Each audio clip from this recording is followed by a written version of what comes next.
Nalipat yung naman dito ka. Kasi subukan nga, bago sa ako ay dito, kita yung memory loss nila yan. Number 2, cost of inventory. In absorption costing, all inventories includes all manufacturing costs like materials, labor, and variable factory overhead and fixed factory overhead. Ang inventory lang, ang nabili nga units lang wala ba marigya. Ang iya sina product cost, ang bili sina includes the three elements of cost, namely direct materials, direct labor, and factory overhead. Regardless what costing method you are applying, either job order costing or process costing. What about in variable costing? Sila nga, inventoriable cost or cost of inventory, the units that you have not sold, na wala akong pamabaligya, only includes the variable manufacturing cost, variable direct materials, direct labor, and the variable factory overhead. Anong natula? Fixed factory overhead. Okay. Number 3. How do you treat fixed cost or fixed factory overhead? Fixed factory overhead is treated as product cost in absorption costing, and it is treated as period cost in variable costing. Pag sinikita ng period cost, part siya sa operating expenses. Naintindihan? Naintindihan?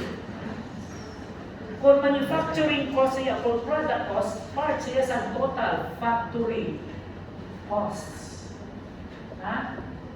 Naintindihan? Okay. Paliw lang, hindi pa complicated din, kaya pinatapos na topic ini sa Management Advisory Services or Strategic Cost Management. Number 4, how is the income statement prepared in absorption costing as compared to variable costing? Okay, so that. Okay. Sa absorption costing, we distinguish between product and other costs. So mag-prepare kita ang usual income statement of sales minus cost of sales, this is gross profit, less operating expenses, that will give you net income. Familiar? Familiar na? Okay? Sigurado ha? Okay. In absorption costing, we prepared the income statement in such a way that sales less variable cost will give you contribution margin, less fixed cost will give you net income. Pamilyar ka na? Ha? Ano nga hindi? Inhatag ko na ina sa managerial economics last time sa cost, volume, profit analysis. Kaya kami sir, hindi ka lang sir may stroke. Like na sila yung panghatag sa amon. At least kitagaan ka, tulay lang. Kung wala ka ginatagan, aray na tsansa mo. Sinatagan ka na? Pamilyar? Tapos? Tapos? Okay. Next, difference between absorption costing and variable costing. Net income. How is net income different between two methods? Net income between the two methods may differ from each other because of the difference in the amount of fixed overhead cost recognized as expense during an accounting period. This is due to variations between sales and production. In the long run, however, both methods give substantially the same result, since sales cannot continuously exceed production, nor production can continuously exceed sales. Okay? The relationship between your production and sales and the effect on net income of absorption costing and variable costing can be understood using the following.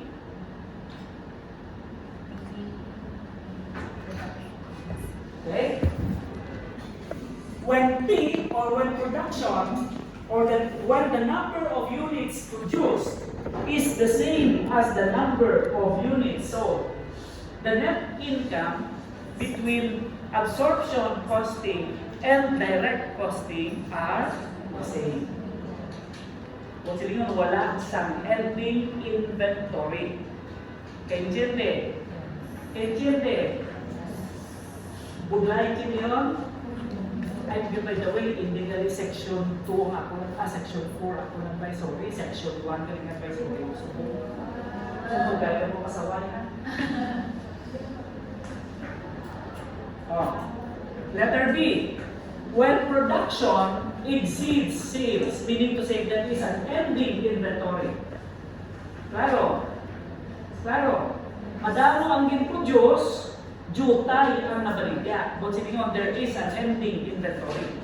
The result is the net income using absorption costing is higher than the net income using direct or variable costing.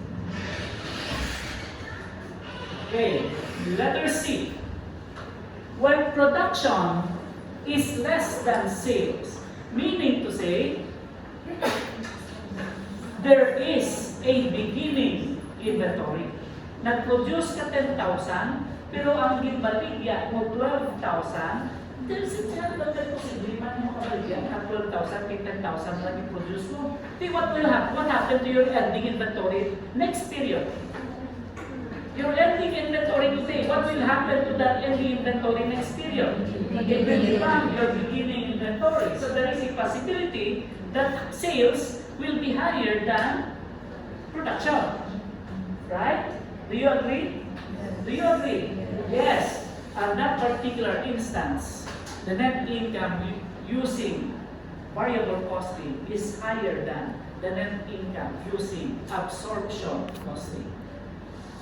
So sir, what are the possible questions in AC/DC costing na to? Pumakuto niyo lang, ikaw sinabi ng tapos, pila ang product cost using absorption costing, pila ang product cost using direct costing, pila ang net income using variable costing, pila ang net income using absorption costing. Hindi ka na magpaabot sa mga pamangkot nga, pamangkot ikaw, sino umalan mo, pila edad mo, hindi ka nag-start. Wala na yan. Okay? Any questions? Any questions? Magdupugan ni score mo, pala naman ka na. Okay. Here is the format. Now, this particular format will simplify the computation of the net income from absorption costing to direct costing or vice versa. There is no need to prepare income statement. Wala kailangan mag-prepare ka sa duwagin income statement para mabalaan mo kung ilang net income sa isa ka isa. Ang imo lang brown is a reconciliation of your net income under variable costing and the net income under absorption costing. So alang format, net income absorption costing, add fixed overhead in beginning inventory, total less fixed overhead in ending inventory, that will give you your net income under direct costing. If you notice, there is no preparation of income statement, only a reconciliation. Or you can also perform net income absorption costing, add or deduct differences in inventory times fixed factory overhead rate per unit, that will give you net income variable costing. Magduwa sa formula, may format pa ka muna, memorize one. Okay. Next, or kung hindi ka nakasausan duwa na, isang again. Beginning inventory using AC, less beginning inventory using DC, difference, less ending inventory using AC, less ending inventory using DC. Deduct, the difference is the change in profit.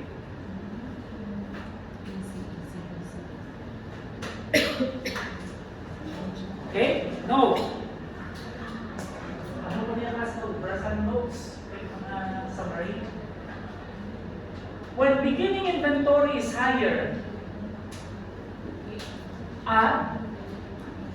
net income under variable costing is higher than absorption costing. When ending inventory is higher, deduct, meaning net income under variable costing is lower than absorption costing. The opposite is its effect if A or B is lower. Okay, mabalik kita naman sa format ha.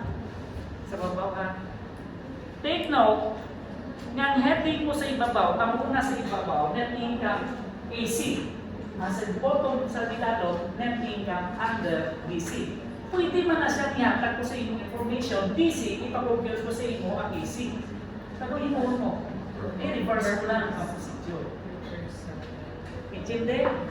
Intindihan? Are you sure? Sure? Are you sure? As sure as I'm standing here? Is it clear? Yes. Is it clear? Yes. Clear as a cloudy sky or clear as muddy water? Okay. Now, here are the advantages and disadvantages of variable costing.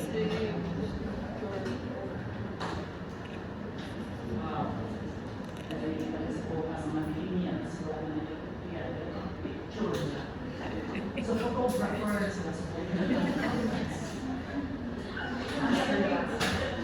ang sa section, yung photographer, mga fine arts na katamin tao brand nila.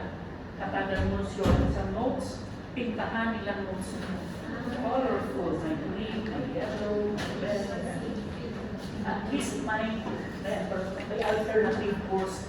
Kung hindi ka nagpapasa sa accountancy, hindi ka ka-fine arts. Kung hindi ka sa accountancy, hindi ka photographer. Right? Okay. The advantages of variable costing, it meets the three objectives of management control. Please take note, I discussed you last time, responsibility accounting. And there are three objectives of control. By showing separately those costs that can be traced to and controlled by its strategic business units. Ng the manual responsibility accounting, the different cost centers, na una-uno ang iya nga disadvantage. Nga kung nagagamit ikaw variable costing, immediately mabataan ko kung paano mo i-trace ina sa isa ka responsibility center. Number 2, net income under variable costing is not affected by changes in inventories.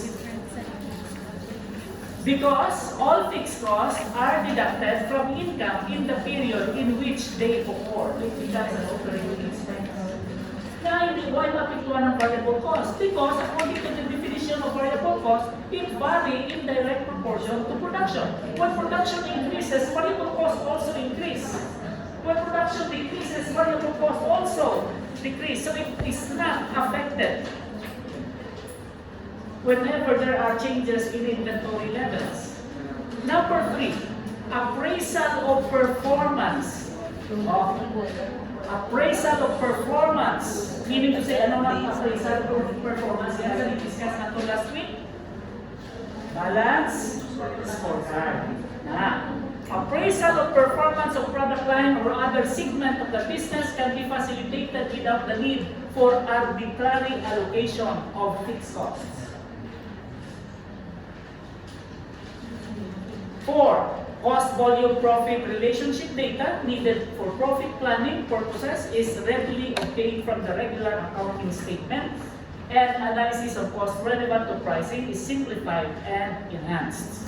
So these are the 5 advantages of variable costing over absorption costing.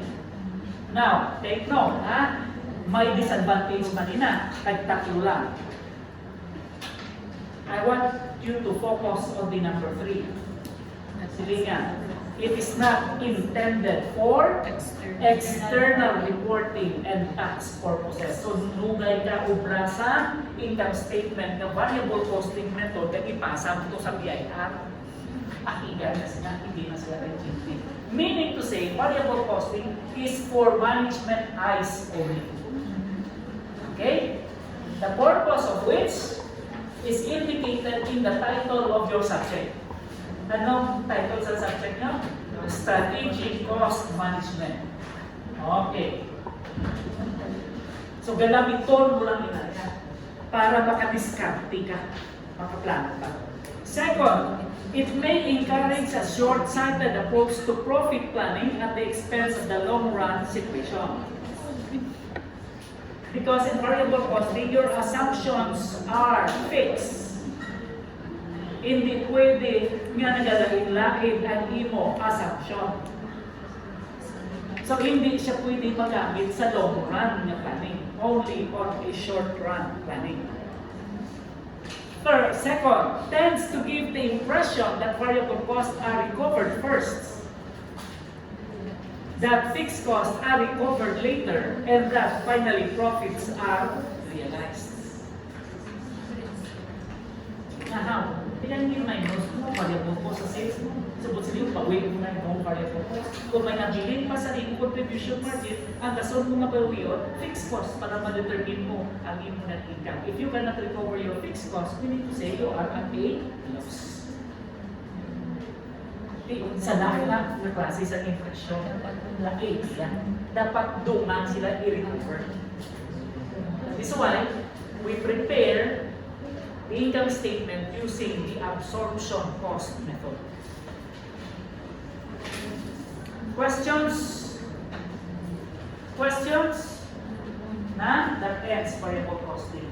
And by the way, may material po dali na para ipa-photocopy ng mga sa material.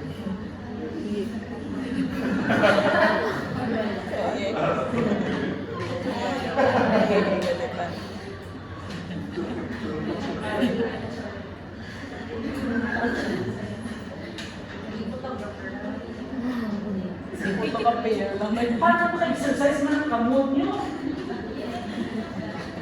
Dugay sa nyo sa piliin na wala daw wala yung mga nerves na sa kamot nyo. Alzheimer disease, alam mo, amo na lang ano.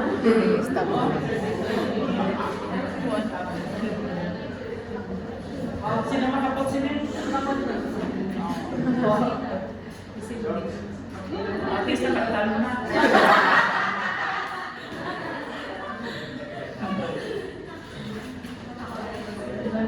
Tapos yung karong photocopy, by the way, sir, don't want na nang nakapanay sa slides.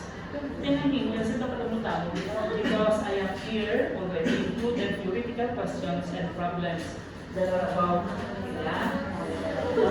65, 70 exercises. Si Trinta na problem. By the way, nalipat ako magdala sa problem relating to responsibility accounting. Okay? 30 minutes tapos isa ka topic ko. 30 minutes.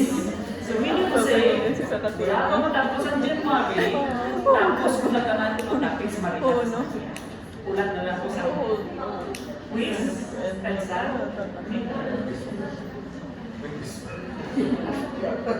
quiz pa. Okay, I will try my best nga quizzes din na nagwakot sa material. Best, sir. Wala ko rin yung tabutan na answer. Kamu pa-research sa cancer yun, especially the theory, hapos pa na. Question number 1. What is your name? Number 2. Where do you live?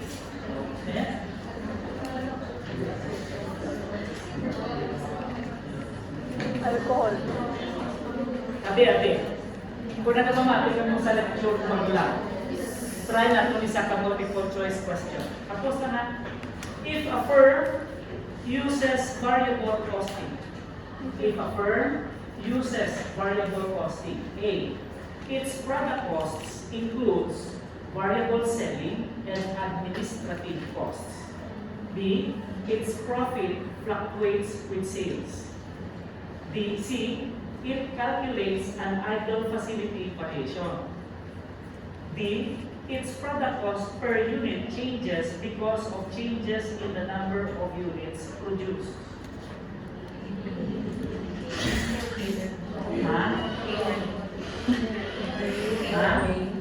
Answer? Product cost. Product cost. Anong ba na iba dito?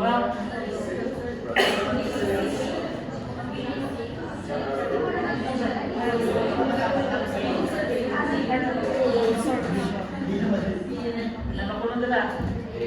Inventory na yan. There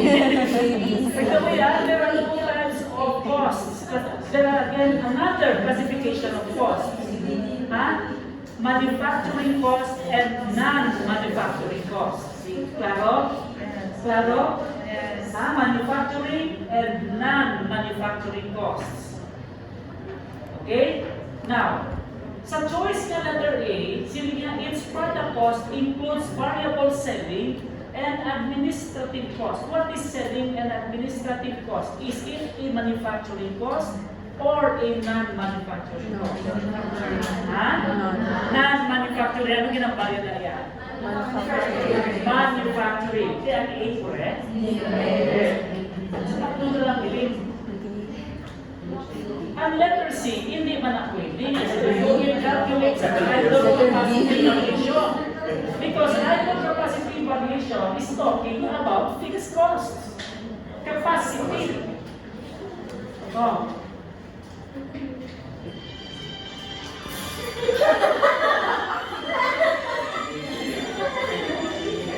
Hello.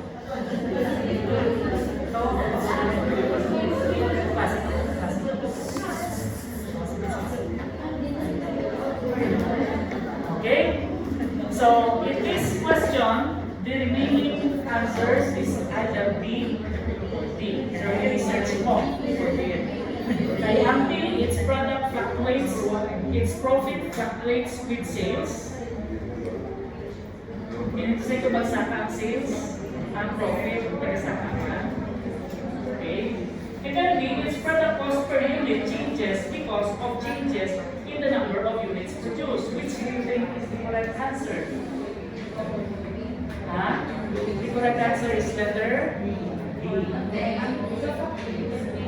Yes, kung magsaka yung mga sales, nagsaka ka ng variable cost, pero ang profit mo, kasaka ka. Okay? Ang imo product cost remains the same. Hindi pa niya bola na siya. So, hindi na siya mag-calculate. Okay. You just try to answer, make researches, and there are some computational problems at the later end of the problem. Okay? Class, can I expect that from you? Try to be industrious sa pag-tuon sa inyong accounting. Because this is your last chance, this is maybe your last minute or time you need. Ay, pa kung ako mag-guide sa inyo subok, pero take time bago sa next semester, what you have okay? At least sa subong na pagtagaan, ang pinatimuan kapag ako nahulay na mo by summarizing all topics to be discussed. Kapag ako iba na maestra, bago na kanunaw, pag-photocopy nyo ang libro. Ako yan, purawan ko ninyo. Kaso, ang inyong mag-grade, kung mo naman sa profesyon, kaya mo pa matapos. Kaya ayawan ako, OBE, yung daan, kinatunan, by chapter mo man ang grades. Nakapoy. Let's gusto pwede. Ako na lang mag-exam sa inyo, sa grades nyo sa pwede, parang patano lang.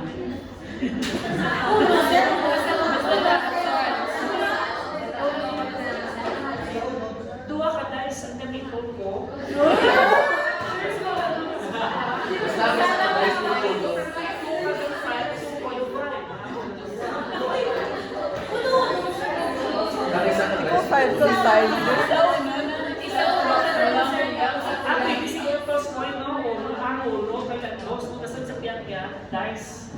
So 1, pagkatapos pag-dice, 1.6. 2.6.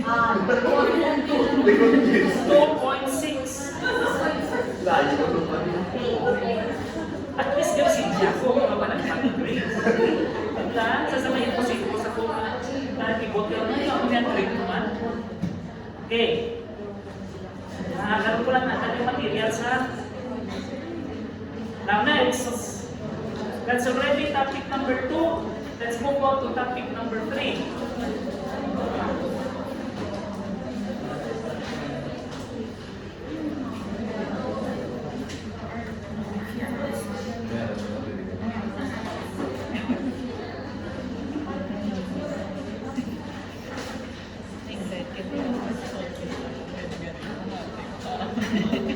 Ano ka mo?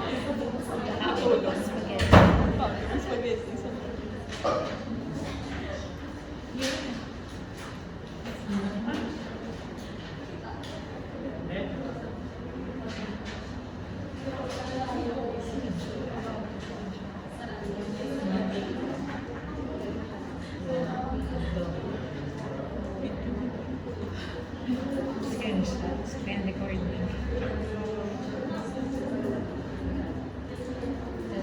Okay, technique number 3. I did not bring with me my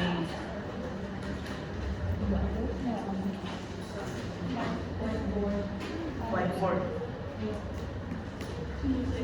Nevertheless, I picked this pen na ako na gamit ko.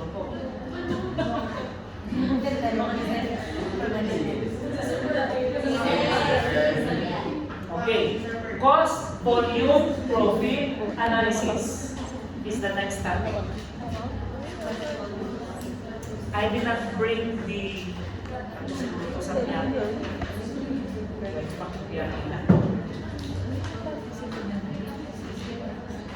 okay.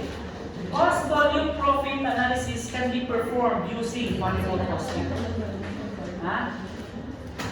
The formula, the basic formula for cost, volume, profit analysis, please take this down because I think some last semester kinakaya ko na rin. Okay?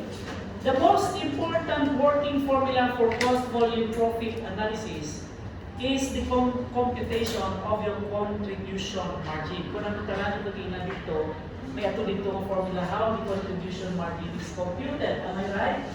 Sales minus variable costs. Okay? Clear? Clear.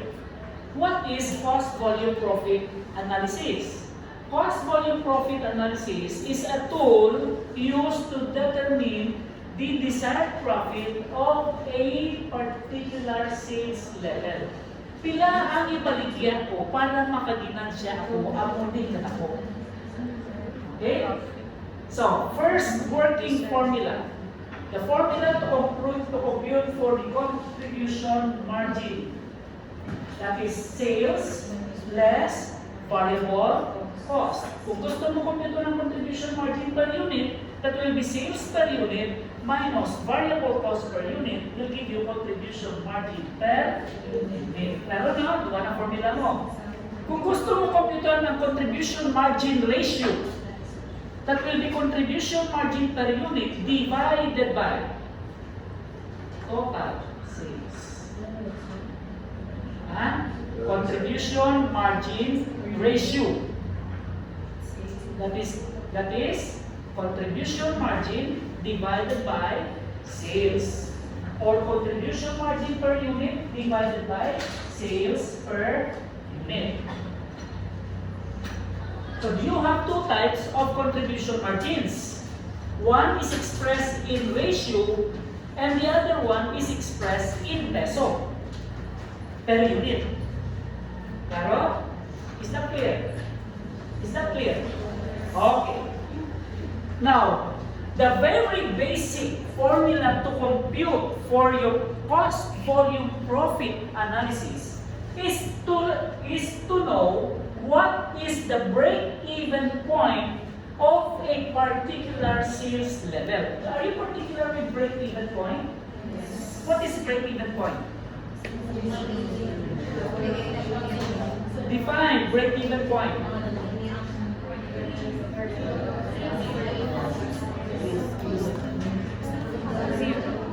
That is the point of sales where you report no profit or loss. Meaning to say the profit is zero. Claro.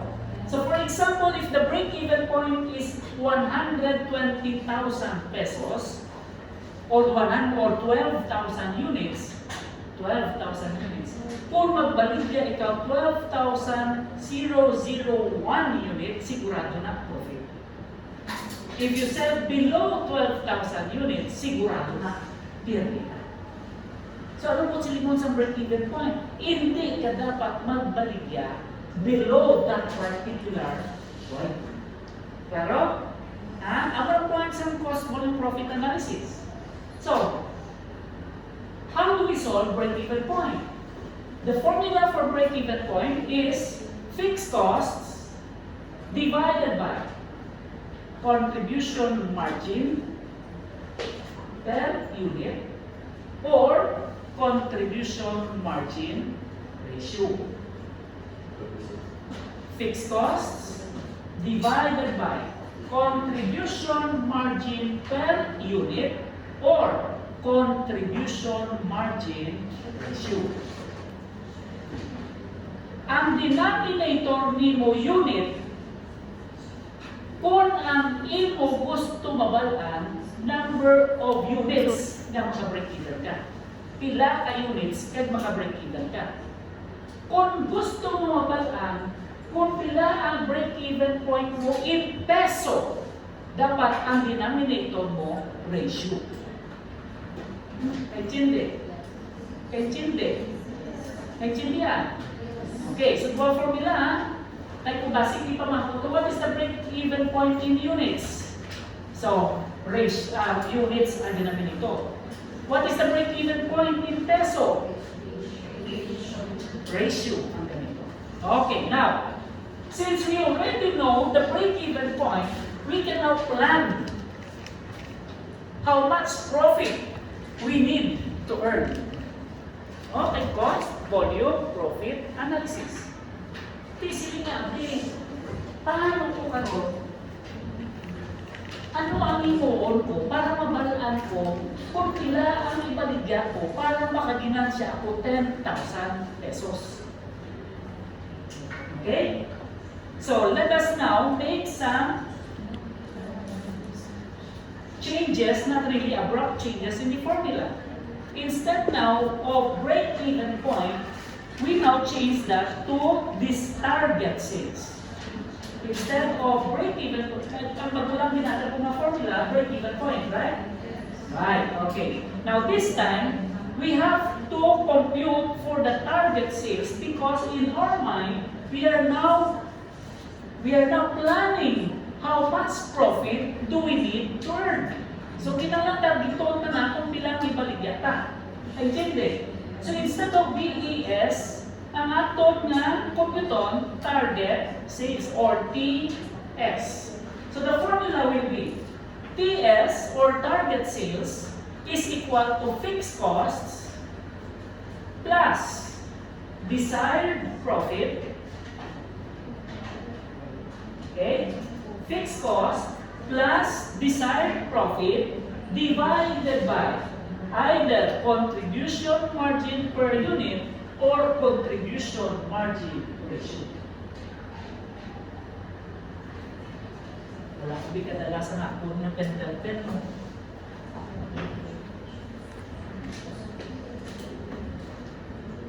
The next one. Okay. Now take note that the desired profit is without the element of tax. Why nasa element sa tax?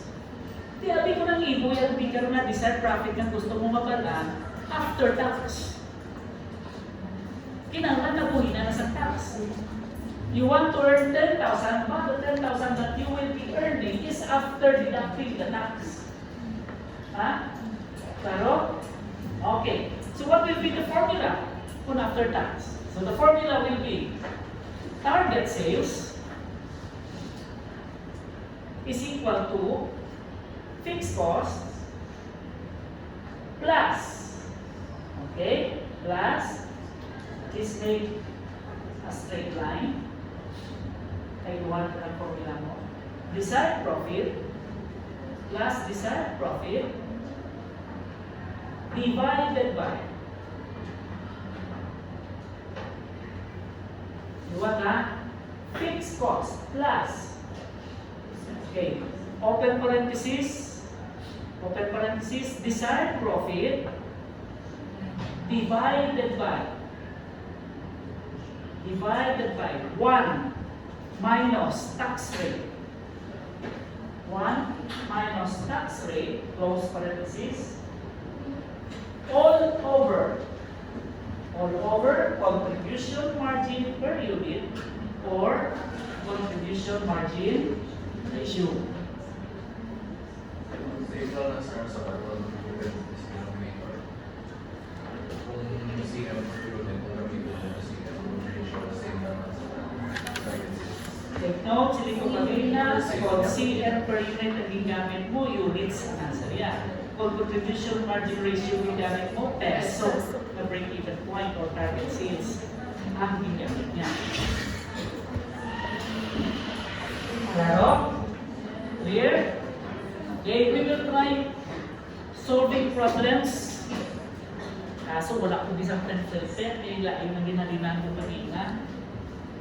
Naging kantuan ako, nasala-sala na ako.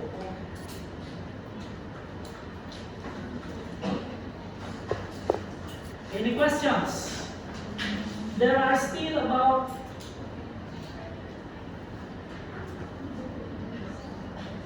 8 formulas. Kaya nagkakaw sa cost analysis. By the way, to make the things clear, ito na 8. The formula that I am giving you now relating to cost volume profit analysis only involves one unit or one type of product. Isa lang na produkto. What if you are selling several types of product? Pwede? Pwede? Ha? Pwede? Assuming na dito, ang mga products na ginabaligyan mo, lain-lain ng mga products. Pwede ayan na ang mga programa kita break-even point kung tatlo ka product ang ginabaligyan. No? Hindi kung pwede kita ka-focus sa break-even point, pwede ayan kita ka-target salesman kung ilang ginansyaw na ito if you are selling 3 products. What do you think? Yes! Okay. So kaya ang ibang sa inyo, may alam na ginatawag na management mind o may mga financial idea ng isa, mga nag-globaligya na sila. Kailangan dumaro ka na magpapala sa isa ka pag-post na 12, kaya ibaligya po din sa ispilahan, hindi palagpag ang pagpresyo sa product na ginabaligyan mo. Kinahanglan ang tawag mo na kung pilang ginansya mo nila. Kaya sa para malapot mo ginansya mo, ako na ang mga formula ang ganito mo. You have to identify your fixed costs, your variable costs, and your contribution margins.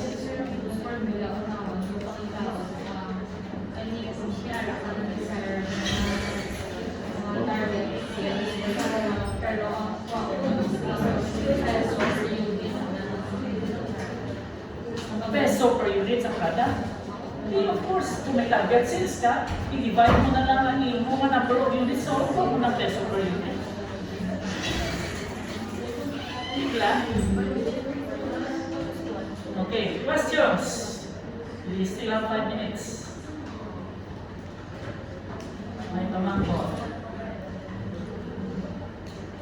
Actually, may mga exercises na natin kaso, hindi nato nakaso, wala ako isang ipuntahan sa template ko, alam na ako na isang course na ako.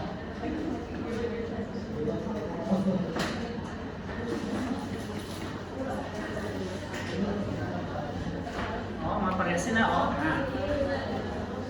Oh.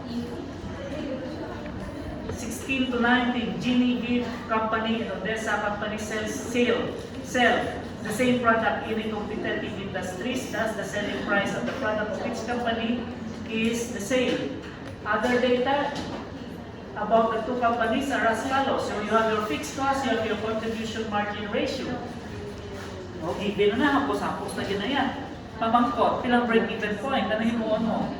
Fixed cost divided by contribution margin ratio, right? Oh. May ara nga answer yung peso, may ara nga answer in units. Did you notice? Di kay contribution margin ratio ginamit mo, what do you think is the answer? Peso ang answer. Tila webe, 50% 70,000 divided by 40. 125,000 pesos. So more or less, the correct answer is letter A. Kapitel Webi sa Montesa, 70,000 divided by 52. Will that give you 134,615? Yes. Hindi mo na. Muday na. Naman siya mga nag-example. Ako, nag-example. Muday na.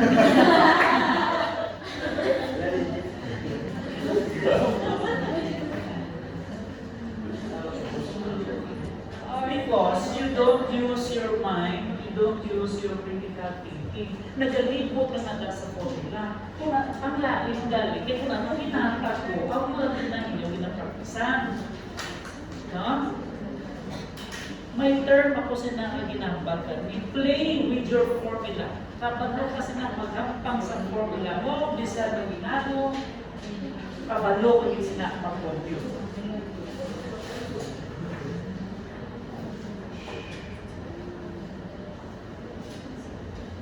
Okay? So mga post na, we will try solving problems next meeting. I don't know, sa daso naman na Friday, wala naman na klase. Kaya Wednesday. Kaya tumasa sa Thursday, kaya Saturday.